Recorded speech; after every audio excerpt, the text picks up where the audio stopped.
Margaret. Rosalie Margaret.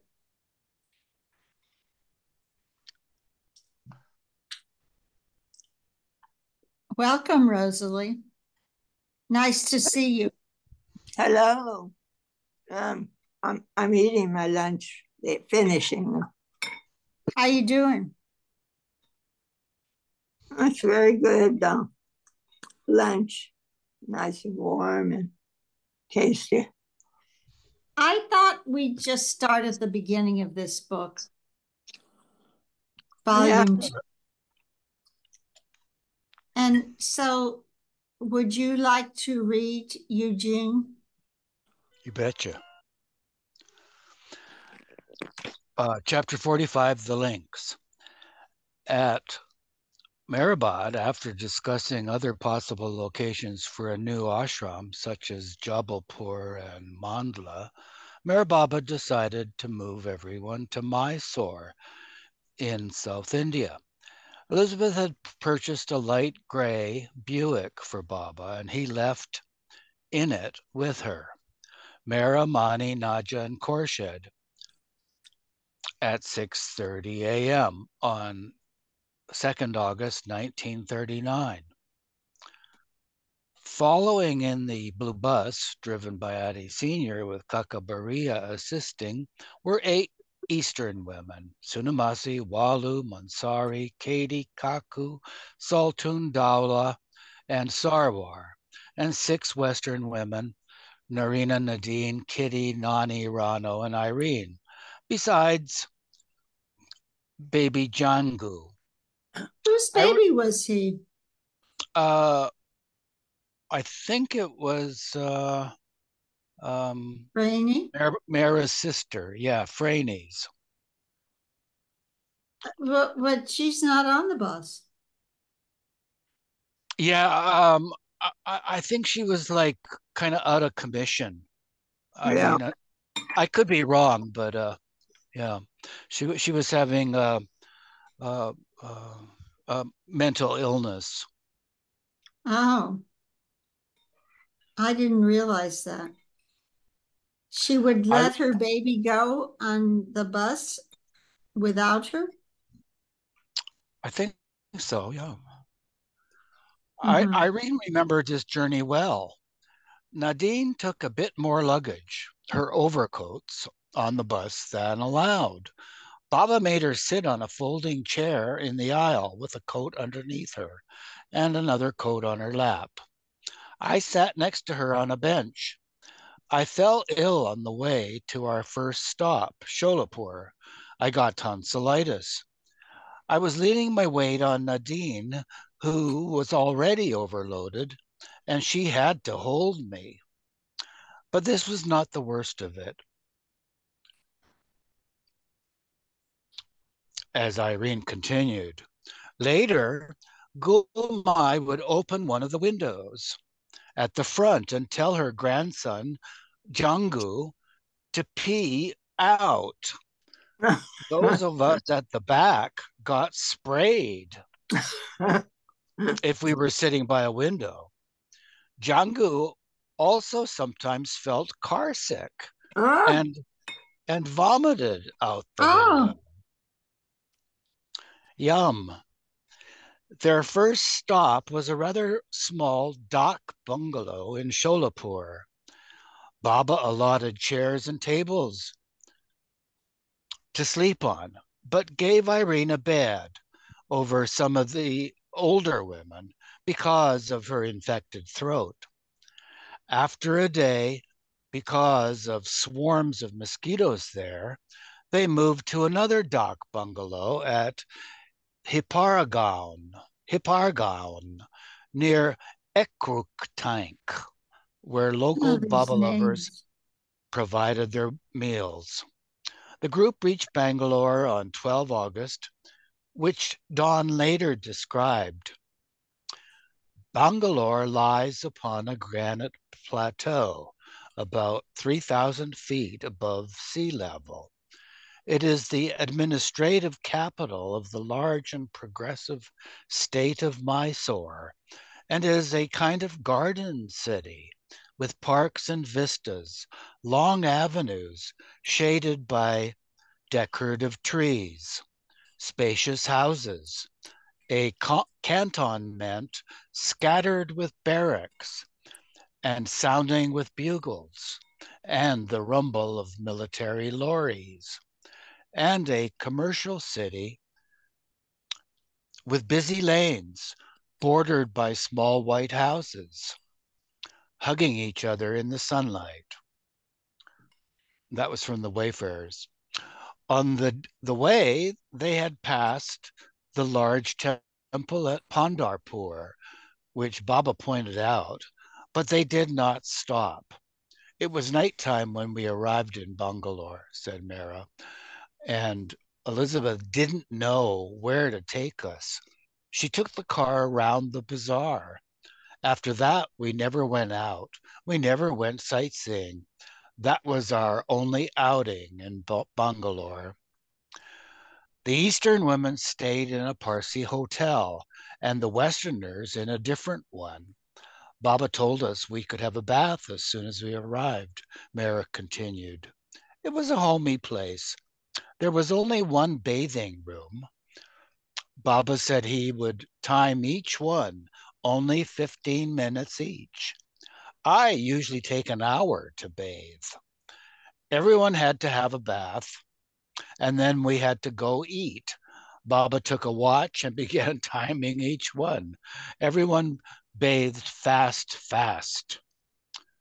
Baba did not want his name revealed to the public on their journey, and when they got down anywhere, they were instructed not to use the word Baba. He also disguised himself by sometimes wearing sunglasses and pulling back his hair to hide it. Mani related, during travels, Baba would not let himself be known. When he was among people, among the crowds going all over India, he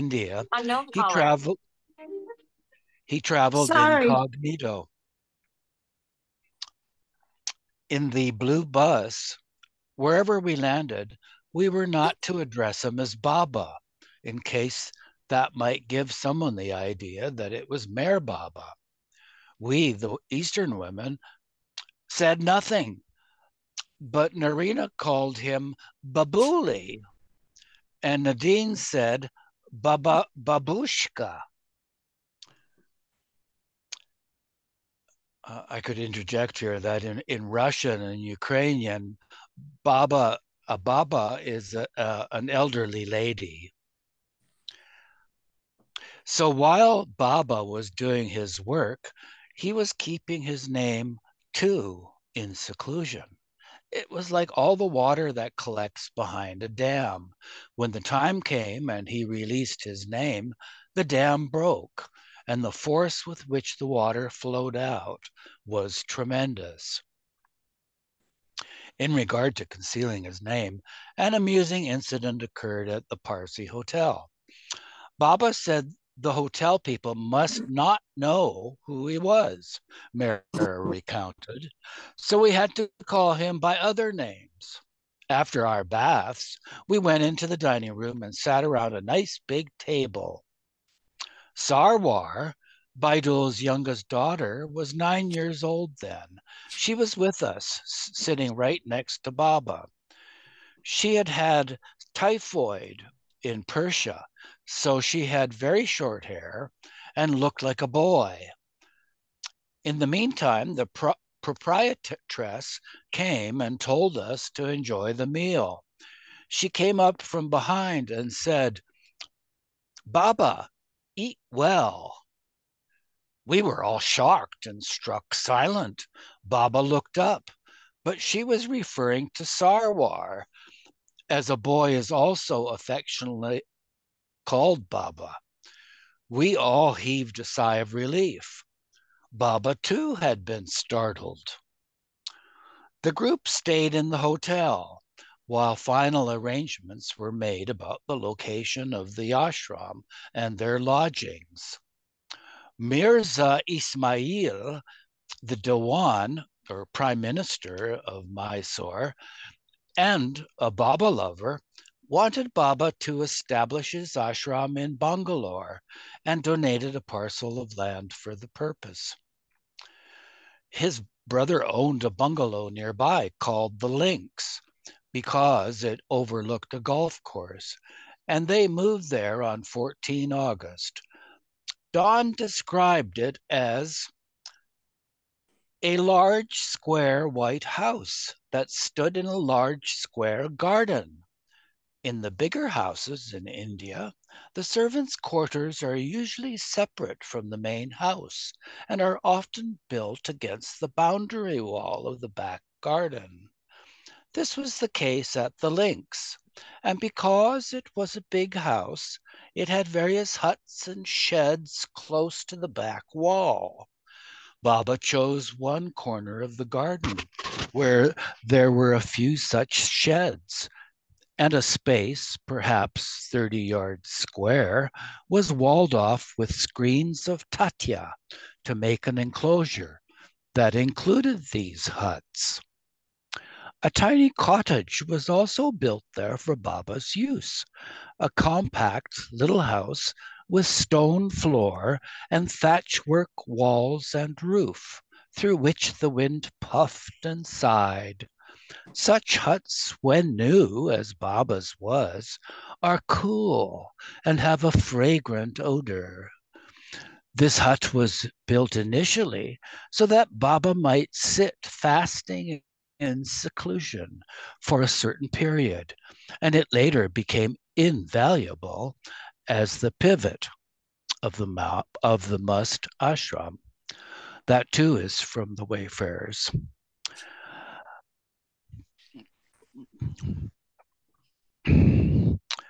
Another house down the road, also owned by the Dewan's brother, was rented for the Mandali, and more of the men were called, including Don, who had recently arrived from England. On the women's side, Gaimai Jesawala and her daughters returned, along with Gaimai's sister, Banumasi Karawala, and her sons, Dadi and Sam, and Chuggan's wife, Shanta, and their daughter, Shakuntala. This made 23 women staying at the Links with Baba. Norina immediately became immersed in planning for the new ashram, to be known as the Universal Spiritual Center and located just outside Bangalore in Biramangala. The architect cum engineer was to be Chanji's brother, Nauroji Dadachanji, who arrived with his daughter, Nargis, on 24 August. Meanwhile, the women settled into their new accommodations. The Links was large and spacious, Mara recalled, but not on the posh side. Upstairs, there were 2 nice-sized bedrooms, and in the middle, a grand ballroom with a wooden floor, which we later used for skits for Baba. Scroll, please, Tina. The hall became a dorm-like bedroom for many of the Easterners. Baba had a room downstairs, and the Westerners, too, stayed downstairs. Mani and I used the bedroom upstairs at the back. Our room had a window from the floor to the ceiling with an alcove, but it was still dark.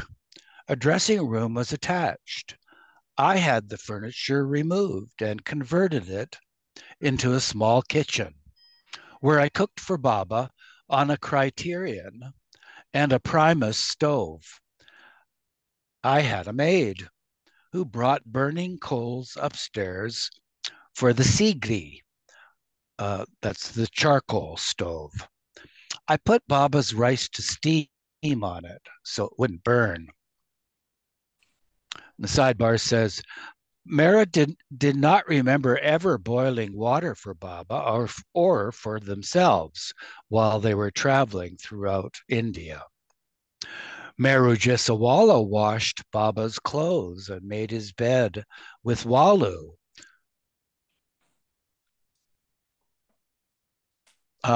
Meru Jesawala washed Baba's clothes and made his bed with Walu, while Katie and Meru's sister Manu worked in the kitchen.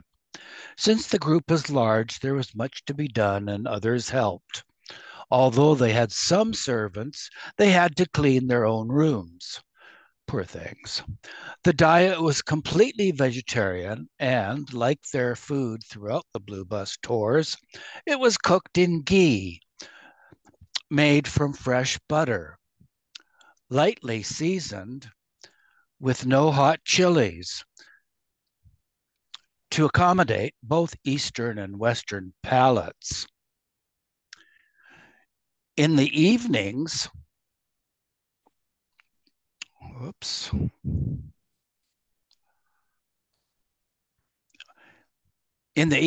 they played. I think you went a little bit too far, my dear.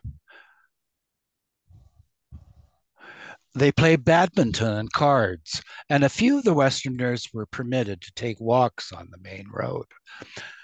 Later, the weather turned colder, though Katie still found it uncomfortably hot as she bent over wood fires, cooking inside the kitchen.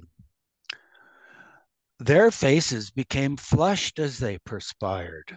Baba's order was that if one stepped outside into the breeze, one had to put on a coat so as not to catch a chill going from the warm room into the cold. Once, Katie stepped out when Baba called her without remembering her coat. Baba was very upset and asked where her coat was. He made her go back and put it on. For the rest of the day, she felt contrite about making this mistake. Finally, Baba came and said, "Don't worry, forget about it." Baba never liked us to be moody or depressed, Katie commented. "Why are you sitting in front of me with such long garlic faces?" he would demand. "Smile." We had to obey and be cheerful. Baba himself was so tired from his must and universal work, he didn't like to look at long faces in front of him. We had to show him a cheerful face and not give him any cause to get excited or worry about anything. We were conscious that we should not be a burden to him.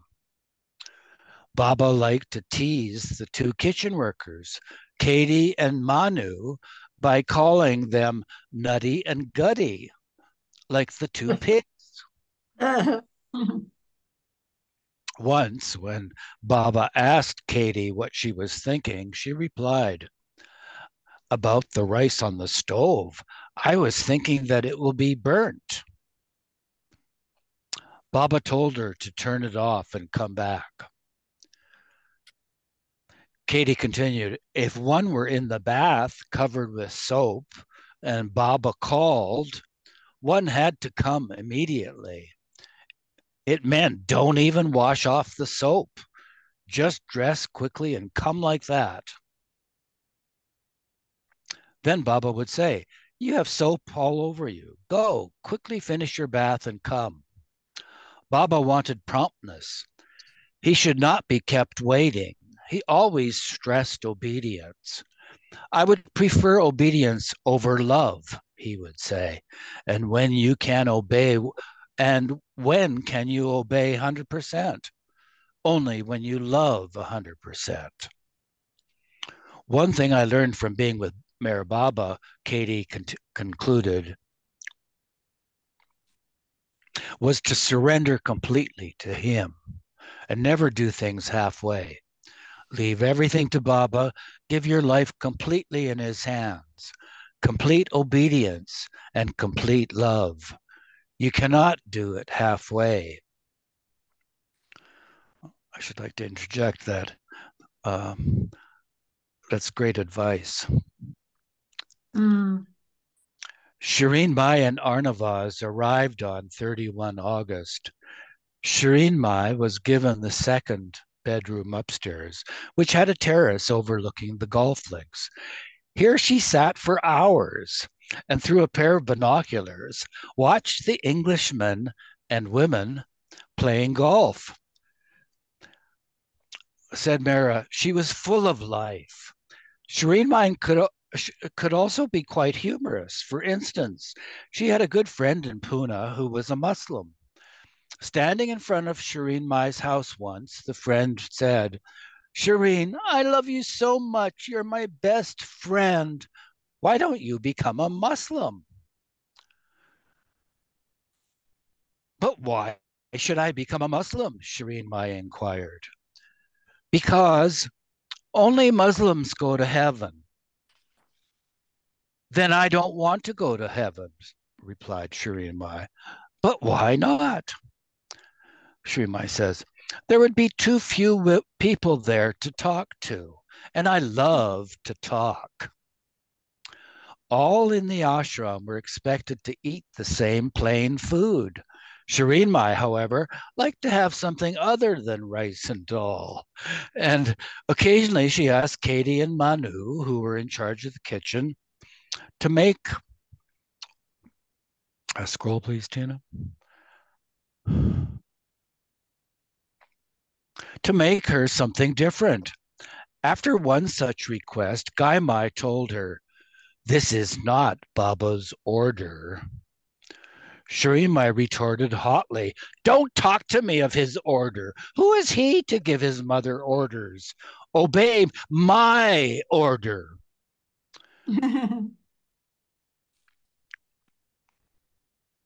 Before Shireen Mai arrived, Baba had instructed everyone to accommodate Shireen Mai's requests within reason.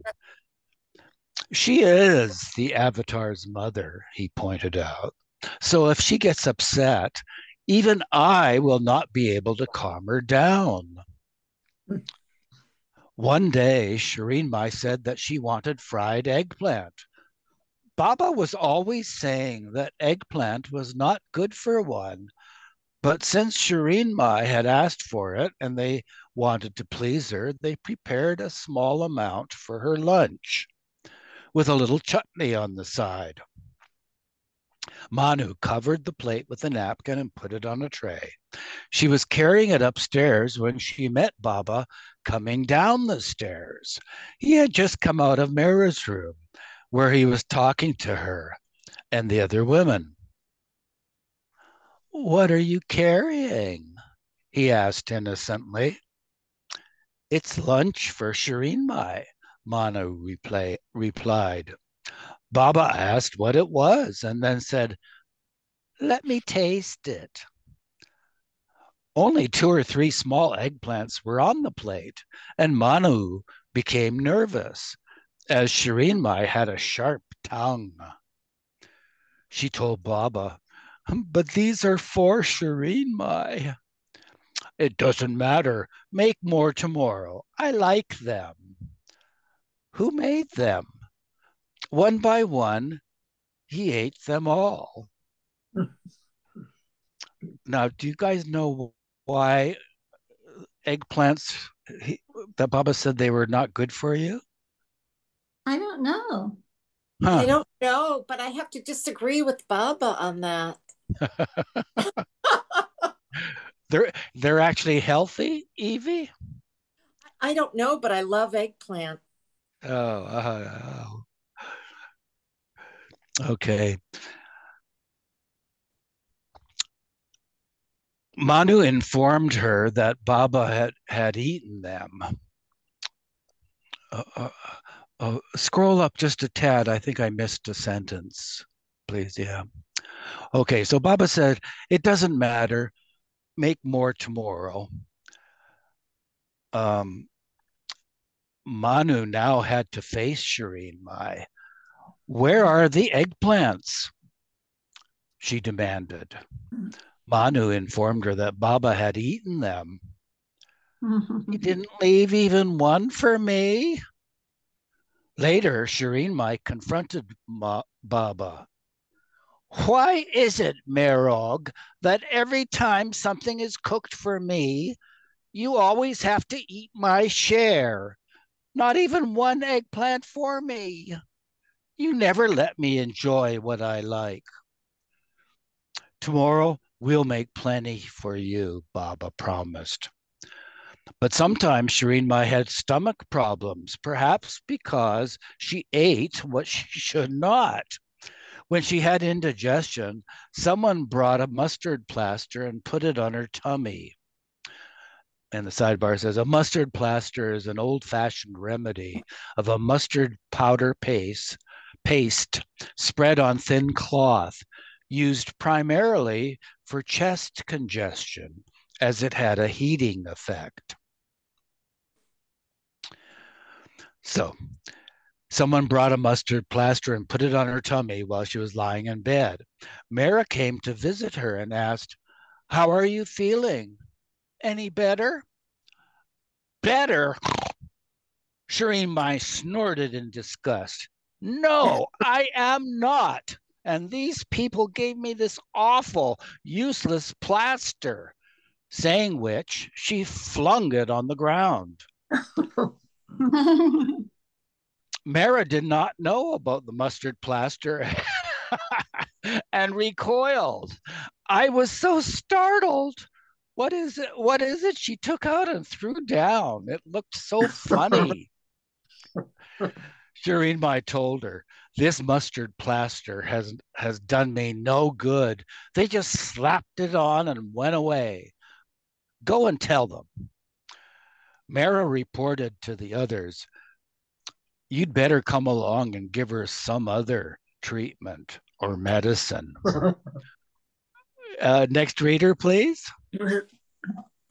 Is that you, Rosalie? Yeah, I can read. Another time, while eating lunch, Shireen Mai got heartburn.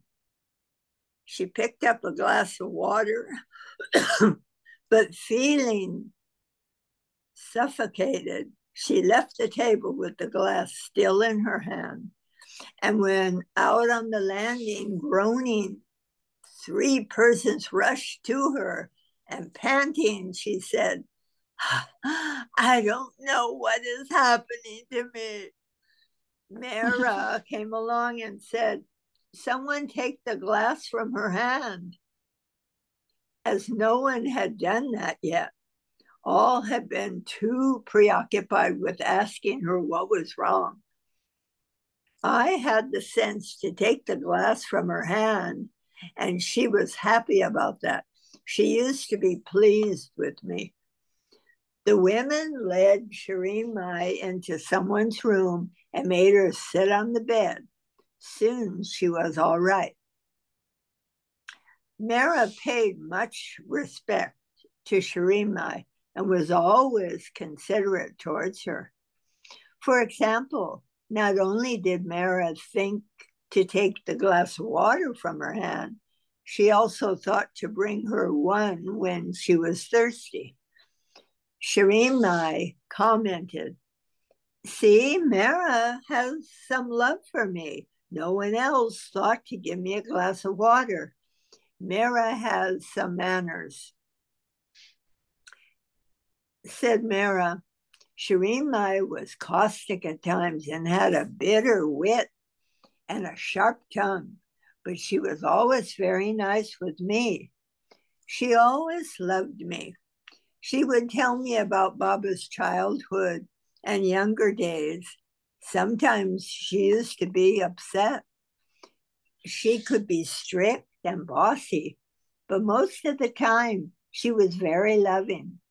She had a very keen eye and was quick to judge someone and to tell Baba what she thought." Mani was amazed at Shireen Mai's infallible ability to discern a personality straight through. She read people accurately, even when the others insisted that she had misjudged someone. With Baidul's daughter, Daula, this happened, Mani said. We all thought Dalla was so humble and not very bright. My mother thought otherwise. No, Mother Shireen, you must be mistaken, Narina told her. But Memo turned out to be correct. When we got to know Dalla better, we realized she was shrewd and could be calculating. With Germany's, well, let me read the sidebar because it'll be gone. Hitler and Stalin have been bitter enemies, but they agreed a Nazi-Soviet non-aggression pact on 13 August 1939, making possible Hitler's attack on Poland by guaranteeing that Germany would not have to fight Russia to do so. Italy, likewise, had signed a pact with Germany, but they too were uneasy allies. Mussolini did not even know of Hitler's decision to go to war until 11 August, when his son-in-law met with Hitler's foreign minister at his estate outside Salzburg. And at the White Horse Inn, William L. Shirer, The Rise and Fall of the Third Reich. With Germany's invasion of Poland on 1st September 1939, World War II began in Europe. From the beginning of the Blue Bus tours 9 months previously, Baba had made daily comments about the war. Mara said that she did not pay much attention, but the Westerners, being more directly affected, were more interested. That day happened to be Nadine's birthday, and Mara does remember Baba saying that Russia, quotes, holds the key, end quotes, which pleased Nadine. Nadine always talked about Russia and being Russian. She felt very happy when Baba said this. Mara became very fond of Nadine, who was close to the same age as her mother. She enjoyed listening to Nadine tell stories about her homeland. On the other hand, Baba teased Irene, who was Swiss-German, saying that she represented Germany, and Irene became piqued because she hated Hitler.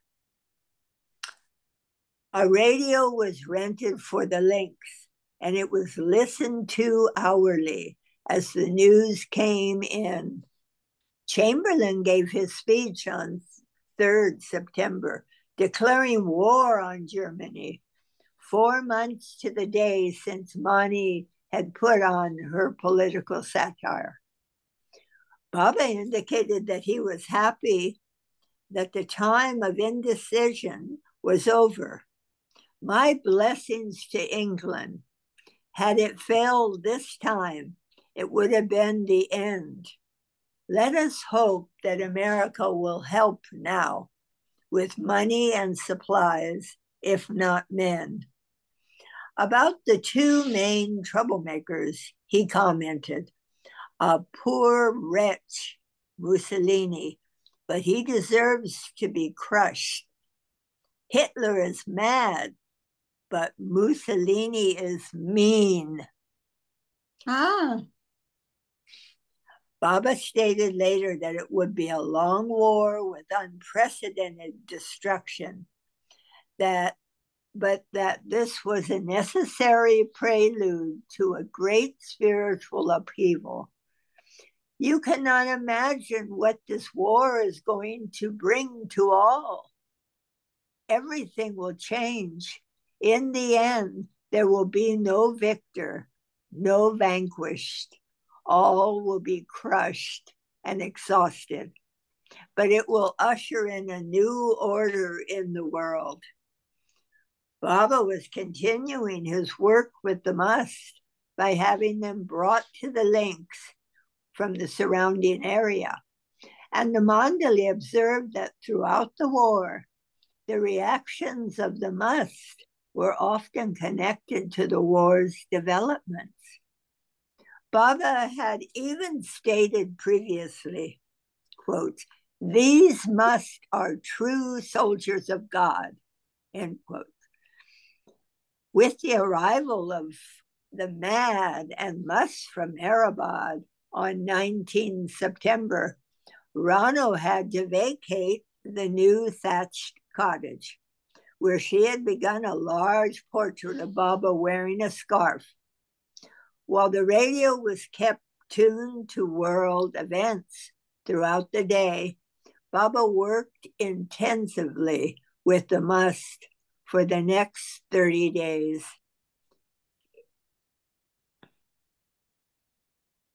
I lost my place. Oh, indicating that the war would take definite shape within this period. And he revealed that the whole world would be involved in it. By 6 October, the rest of the Mandali living at Mehrabad have moved to Bangalore, bringing with them the zoo animals.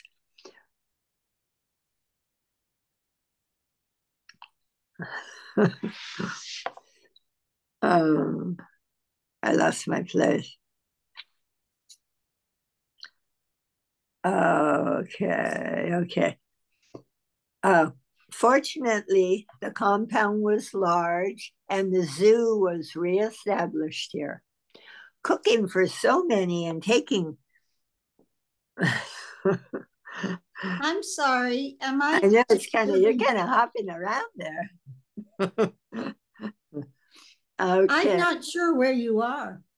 Well, I'll start that by 6 October. The rest of the Mandali living at Mehrabad have moved to Bangalore, bringing with them the zoo animals, since it seemed Baba intended to stay there for the unforeseeable future. Fortunately, the compound was large. Oh, you hopped again. Wait. Okay, and the zoo was reestablished here. Cooking for so many and taking care of the animals kept the women busy and their minds focused on the beloved. Although Baba was devoting most of his attention to the must, he still came to visit the animals to do his work with them. Lucky and 2 other semi-wild monkeys of the same breed were kept in a cage in the back of the compound. But before Baba came, Lucky was put on a leash and tied to a tree. And though Baba gave the duty of cleaning the monkey cage to the Jeswalas, Narina still had to care for Lucky. Once, when she was out, Lucky was taken to Mera and Mani's room and tied by the window. They gave him something to eat to keep him out of trouble. Mera said he was very naughty when he was free. Sometimes Baba played with him on Mera's bed. Lucky sat on Baba's shoulder, picking Baba's hair, perhaps thinking he was grooming Baba, looking for lice. He sat on Baba's hand. Also, Baba gave him bananas. He looked sweet, sitting on Baba's hand and chewing. We used to watch and laugh with Baba. And the sidebar, Irene cut Lucky's nails and put diapers on him when he was small, so he would not dirty Baba. Mani had a bicycle and sometimes took Lucky for a ride around the compound. When Mera Irani came to Bangalore, she was intrigued by the animal. Narina told her he would not bite, not to be afraid, but Lucky did give her a nip. as Meru whacked him and he never did it again. Irene loved animals, Mara commented, as Baba gave her that work. And as at Mehrabad, Irene spent most of her time tending them. Irene recounted, at the links, Mary the lamb would go to the back porch and steal vegetable peelings. She got sick, as lambs were to have mostly dry, lean food. Elizabeth and I had to take it to the vet. 2 large red monkeys, Bundy and Dundee, were kept in wire netting. One day, they made a hole in the wire. In high-heeled shoes,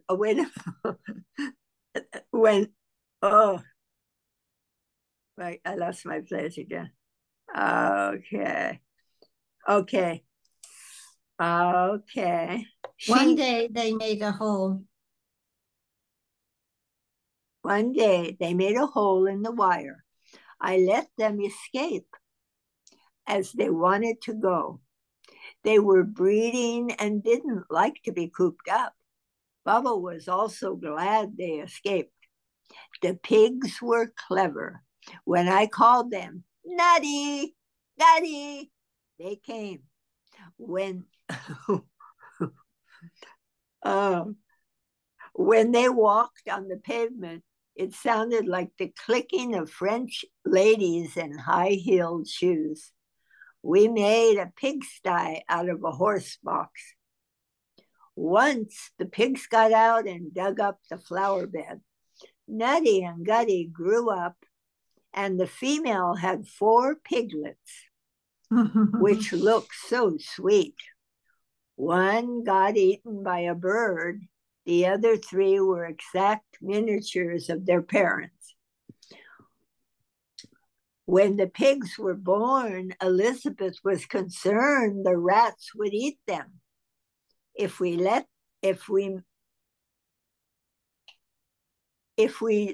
them downstairs. So we had to take them upstairs in our bedroom and feed them with a bottle. Later, I gave them bread and milk on a plate, which they ate. One day, the owner of the bungalow, who was a Muslim, saw pigs on his grounds. He made us get rid of them. Baba gave the pigs away.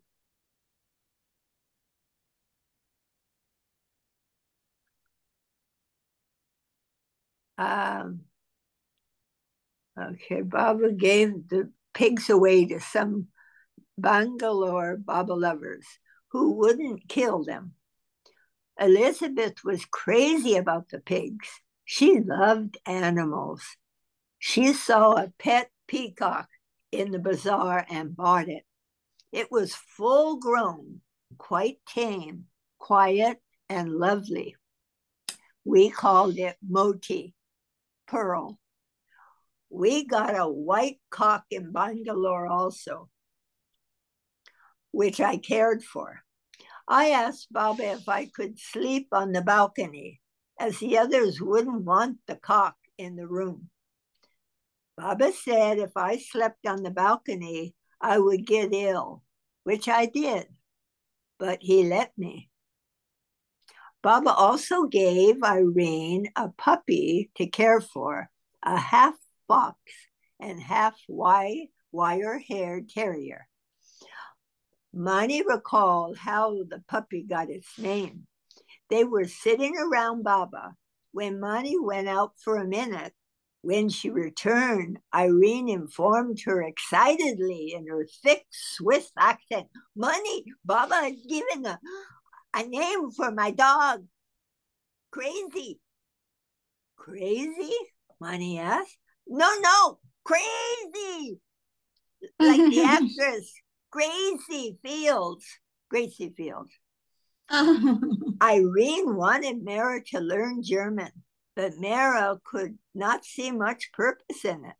Every night when she said goodnight to them, Irene gave Mara and Mani's a phrase or two in German, such as sweet dreams, which she made them repeat.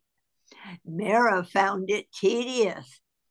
I'm not a linguist, she told Irene. French was very hard for me at school. And with her heavy accent, just to follow what Irene was saying in English was hard enough. Mani remembered an amusing anecdote in this regard. Irene would say she was in the bathroom, thinking. I thought, we have no bathtub. How could she think?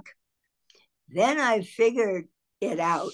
Irene meant thinking. During the Blue Bus tours, Mani carried a small cardboard alphabet board in case Baba wanted to say something on the bus. For some time, she also took notes and maintained a diary of the tours. If Mani was reading the board, someone else transcribed what was being said, usually Katie or Kitty, and Mani copied it later into her diary. But by the time they arrived in Bangalore, Mani had become so proficient that she was able to both read the board and take down what was being said simultaneously. Reading the board was very natural for me, said Mani, even upside down. I did my own shorthand. Nadine was also taking notes. I helped fill them in. Many times, however, Baba became irritated and told them to stop and listen to him or to sit quietly. Baba asked, why do you need words? Just be with me. Sit before me. Absorb. You're with me. Make the most of my companionship.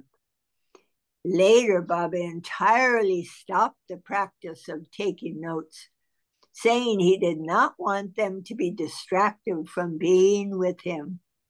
For posterity, these notes, it seems, would have been worthwhile. But the work Meher Baba was doing with the women at the time took precedence. Being with him was the most important thing, Mani concluded. Everything else was secondary. Though the Westerners were permitted to write to their families, Rano felt troubled that her brother, Clifford, had not been drawn to Baba in the same way she and her mother had. Baba told her, why are you worrying? Because of your and Nani's connection with me? He benefits automatically. Rano said, yes, but that's secondhand. I want him to know and love you firsthand. I should read the sidebar. Many years later, Baba reaffirmed this to Carrie Ben-Shammai of Israel, whose husband was not a Baba lover. Adi Sr. wrote to her on 9 August 1966.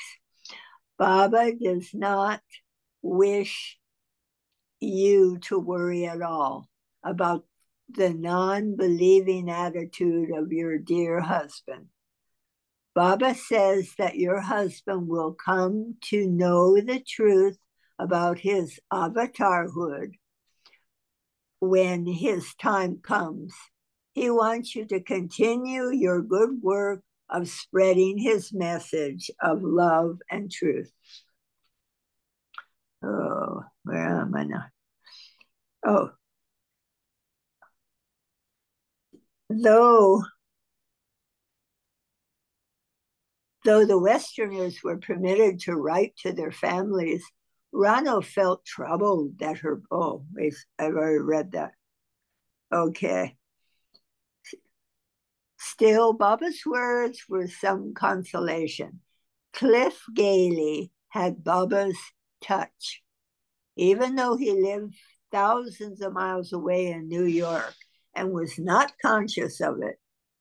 Baba indicated that members of a Baba lover's family who do not show any apparent feelings for Baba will come closer in some future life. Nani had been ill with a heart condition for some time, and on 13 October, she had a heart attack. A few days before this, Baba had asked Rano what she would think if her mother died.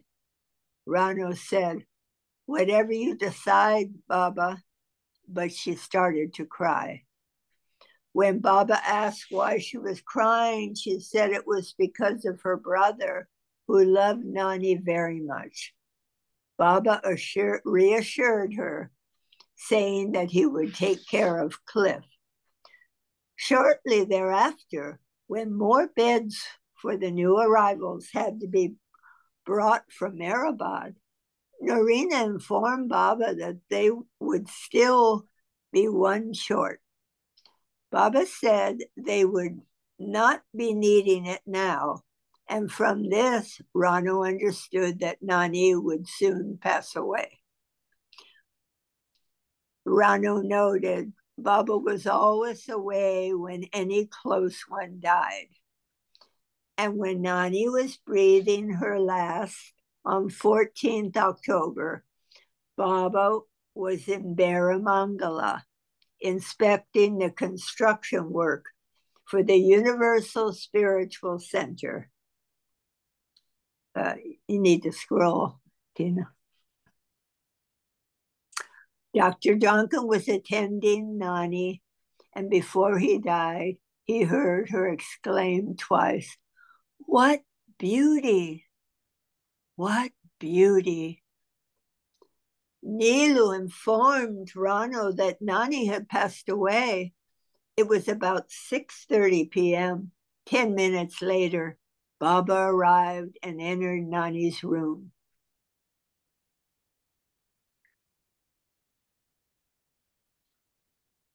Where he gently closed Nani's eyes. When Baba did that, I heard a sigh from Nani, Rano said. Baba told me that he had given her mukti, liberation. After Nani was cremated in Bangalore, Baba sent her ashes to Mehrabad, where they were placed near his future tomb in a monument that read simply, "Nani, Baba's lover." Nani had many times donated spontaneously and generously for Baba's work. And Baba ordered that food be distributed to the poor every year on the anniversary of her death, in commemoration of her deep devotion to him. Adi Sr. remembered, Nani was very, very neat. She was a very nice woman. In Bangalore, she took a lot of vitamin C before she died. Lemon juice, and so on. Baba didn't like it much, but she persisted. Also, before she died, despite her serious condition, Nani wrote short, humorous notes to Mani, little poems for fun. About her mother, Rano commented, Nani wanted to be pals with me, but also wanted me to respect her. She was the antithesis of me, feminine and delicate. Her relationship with Baba was always separate from the rest of ours. Baba never tested or teased her, perhaps because of her past births or her short connection with Baba in this life. Baba always handled her as something fragile that might break, but Baba's wish was her pleasure. Does someone else want to read? How about Eva? Sure, yeah. When the remaining Mandali had arrived from Mehrabad, Franny had also come at the end of October 1939. She finally had the opportunity to be with Baba, as she had so long desired. But Franny did not stay with the other women at the links. Instead, she was accommodated in a separate bungalow and was brought only once to the links to see Mehera and the others. The other women never visited her, since she was still in a state of mental turmoil. In fact, she proved so uncooperative, she was taken back to Nasik 3 days after she arrived. And the sidebar, in August 1939, Masaji was sent to the Himalayas by Baba to search for Rustam in the Rishikesh and Badnath areas. Despite his best efforts, Masaji was unable to locate any trace of him. On top of everything else, Rustam had disappeared, apparently abandoning his wife and children. Often he went off like that, but this time, in fact, Rustam was never heard from again. His father, Khan Sahib, tried to locate him. Some thought he was in America, as Rustam had spoken of going there, but others speculated that he had committed suicide. His body, however, was never found. Along with Adi Sr., Baba took over responsibility for Rustam and Franny's children, as he had been attentive to their welfare all along. The local rumor was that Rustam had embezzled money from his different businesses, such as Sarosh Motor Works, and then absconded with the money. The mystery of Rustam's disappearance was cleared up 21 years later, when Nagu, Jangu, and Bairam came to Guru Prasad in 1960, wanting to know more about their father. The uncertainty over their father's disappearance still gnawed at his children. Melu, Rustam's eldest son, had told Jangu to ask Baba where Rustam was. But when he did, Baba was annoyed by the question. I raised you like a father, and you ask me this? Melu and Falu always believed that Baba had sent Rustam away somewhere. Franny had told them that Baba said he had letters from Rustam, but never showed them to her. Baba asked Jangu, are you asking me as a man or as God? Jangu replied, both. Baba said, if you ask me as a man, I'll have to tell you that I don't know what happened to Rustam. If you ask me as God, I'll say he committed suicide. They asked why he had committed suicide, and Baba explained that Rustam had become increasingly depressed, so unlike his usual jovial nature, since Franny's steady decline. And there were other reasons Rustam had come to him in serious financial trouble with large outstanding debts. So Baba had told Rustam to go away for 6 months. He had been away for a few months previously on pilgrimage, so there would be nothing unusual in this. Baba had said that they would straighten out the finances, pay off the debts, and settle everything. Adi Sr. was present, and he too thought it was a good idea for Rustam to keep a low profile for 6 months. But Rustam vanished and never returned. Baba remarked that instead of just going away, Rustam probably took the easy way out and took his own life rather than courageously deal with the situation. When Melu and Falu were told what Baba had said, they were skeptical.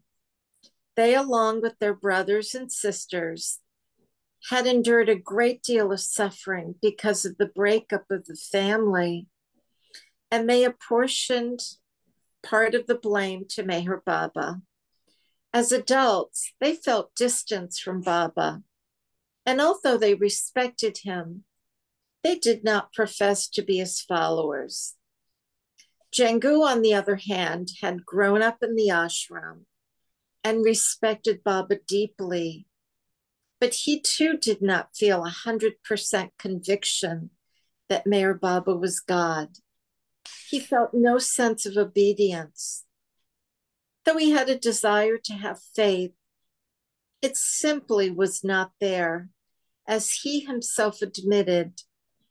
But he did say Baba was like a father to me, much more than Adi.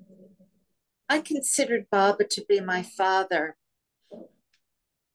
Despite his unfortunate demise, Meher's brother-in-law, Rustam, was a great lover of Meher Baba, who served him wholeheartedly in the early days of his avatarhood. He was Baba's first emissary to the West in 1928 when he when he was sent to England, ostensibly to bring back British children for the Meher ashram, but really to lay a spiritual cable for Baba between the East and the West. Even years later, Baba fondly recalled Rustam's prowess as a cricket batsman and remarked on his sincere love and service to him. And the sidebar, if you scroll up, there it is. In 1962, Melu went so far as to request the police to investigate the mysterious disappearance of his father. The Nasik police came to Ahmednagar and interviewed Adi Sr. and Sarosh. At a family meeting in Meherzad on 2 September 1962, Melu finally absolved Baba and others of any blame when he was shown letters from Rustam written in 1939, which convinced him Rustam left of his own choice. Thank you. You're We'll welcome. stop here.